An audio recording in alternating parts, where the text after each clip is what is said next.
400 years into the future, humanity had finally gotten its metaphorical foot in the galactic door.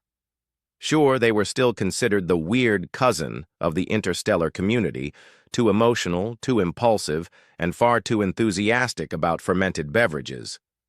But they were in.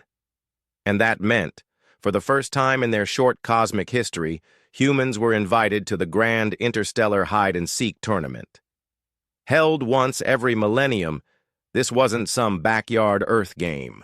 No, this was the ultimate competition, spanning solar systems, moons, hollowed-out comets, and at least one sentient gas cloud that doubled as a judge. The reigning champions were the Skarnok, a lizard-like race known for their near-invisible scales. Close behind were the Ilithari, who could phase in and out of reality like badly programmed holograms. The humans? They had cardboard boxes. "You sure this will work?" asked Captain Denny Alvarez, leader of the human team, as she crouched beside a towering pile of shipping crates.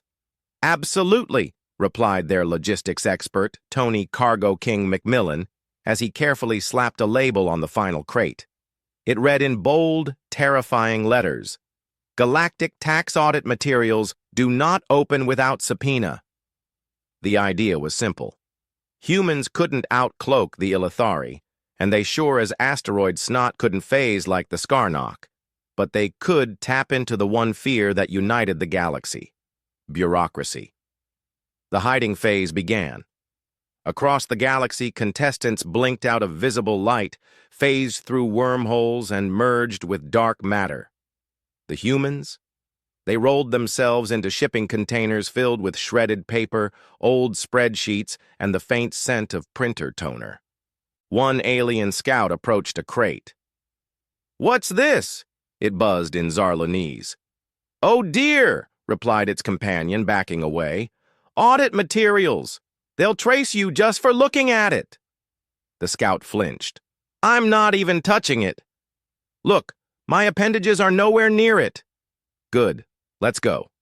And so every searcher skipped right past the crates. Even the judges gave them a wide berth. Meanwhile, inside one box, Denny sipped from a juice pouch and whispered, "This might be the greatest thing we've ever done." "Better than when we invented the orbital slip and slide?" Tony asked, munching a granola bar. "Okay, second best." Days passed. Contestants were found one by one, phased out at the wrong coordinates, disturbed by curious space whales, or simply giving up after the 30th moon with no food delivery service. At last, only one team remained hidden. A transmission buzzed across the cosmic frequencies. "Winner! Team Humanity!" The crates burst open in celebration. Confetti exploded. Denny emerged wearing a party hat. "We'd like to thank the Galactic Bureau of Audits for their unwitting cooperation," she declared. The Skarnok were furious. The Ilithari were baffled. The judges, in their translucent bubble forms, simply floated in stunned silence. "Was this allowed?" one asked. "It's not allowed," replied the head judge, turning slightly opaque in amusement. From that day forward, the official tournament rulebook was amended.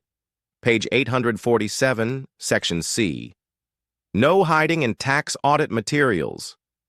Humanity didn't care. They'd already won. And they'd already printed the commemorative T-shirts. "We hid, you seeked, we won." Somewhere in a distant corner of the galaxy, a crate labeled "Extremely Boring Legal Records" giggled. It was Tony. He never left.